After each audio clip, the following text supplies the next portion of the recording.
Shalom, selamat pagi bagi kita sekalian. Kita mengucap terima kasih kepada Tuhan karena kita masih diberikan karunia untuk menjalani kehidupan hari ini.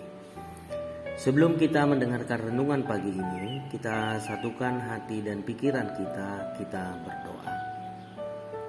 Kasih karunia dan damai sejahtera yang dari Allah Bapa kita, itulah kiranya yang memelihara hati dan pikiranmu di dalam Kristus Yesus Tuhan kita. Amin.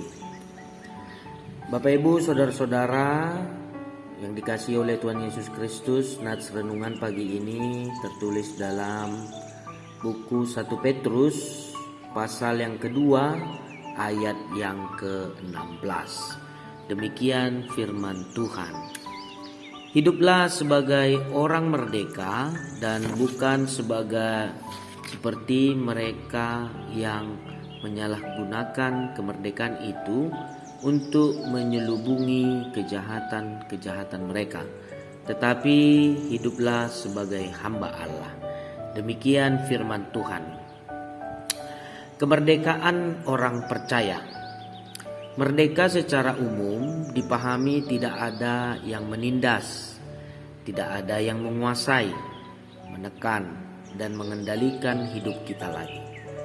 Banyak manusia merasa merdeka tetapi tidak sadar ada kuasa yang membelenggu hidup mereka, yakni dosa dan keinginan daging. Sama seperti orang yang merasa sehat tetapi mempunyai banyak penyakit di dalam tubuhnya. Begitu pula dengan hal rohani, ada yang merasa merdeka dengan semua bentuk peribadahannya kepada Tuhan, tetapi tidak merdeka di dalam Tuhan. Kemerdekaan yang dimaksud dalam Alkitab adalah bebas dari dosa, seperti yang disampaikan dalam Yohanes 8 ayat 33 sampai 34. Karena setiap orang yang sudah merdeka tetapi berbuat dosa, dia adalah hamba dosa. Petrus dalam bagian ini memberikan perintah supaya kita hidup sebagai orang merdeka, tetapi tidak menggunakan kemerdekaan itu untuk berbuat dosa. Orang-orang yang sudah mendapatkan kemerdekaan daripada Tuhan dan hidup dalam kemerdekaan yang sesungguhnya memiliki batasan akan penguasaan diri, supaya kemerdekaan tidak dipakai sebagai selubung untuk berbuat kejahatan.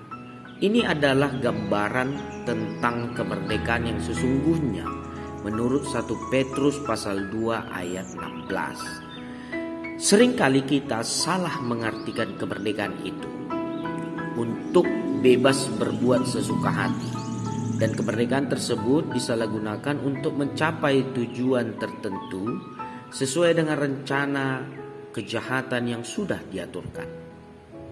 Banyak orang memakai kemerdekaan itu untuk menindas para bawahan, demonstrasi terhadap pemerintah, berperilaku sebebas-bebasnya tanpa memikirkan sekitarnya, dan dampak dari perbuatannya itu sesungguhnya kita tidak lagi hidup dalam tuntutan hukum Taurat. Selama apa yang kita lakukan bukan kejahatan atau dosa, kita bebas melakukan apa saja, asalkan apa yang kita lakukan tidak menjadi batu sandungan atau menimbulkan dosa bagi orang lain dan bagi diri kita sendiri. Kita dibebaskan Allah dari perhambaan dosa melalui Yesus Kristus supaya menjadi orang merdeka, tetapi tetap menghambakan diri kepada Allah dan bukan lagi hamba kejahatan dan dosa. Amin. Demikian firman Tuhan. Kita satukan hati kita berdoa.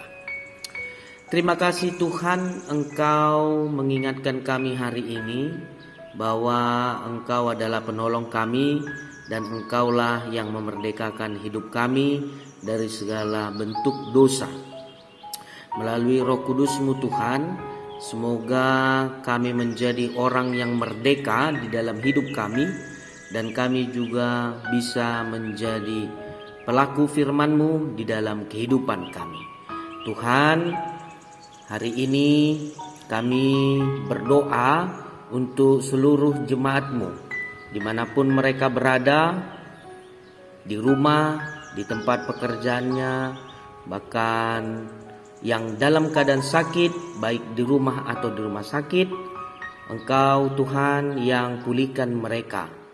Bagi jemaat-Mu yang sedang dalam pergumulan,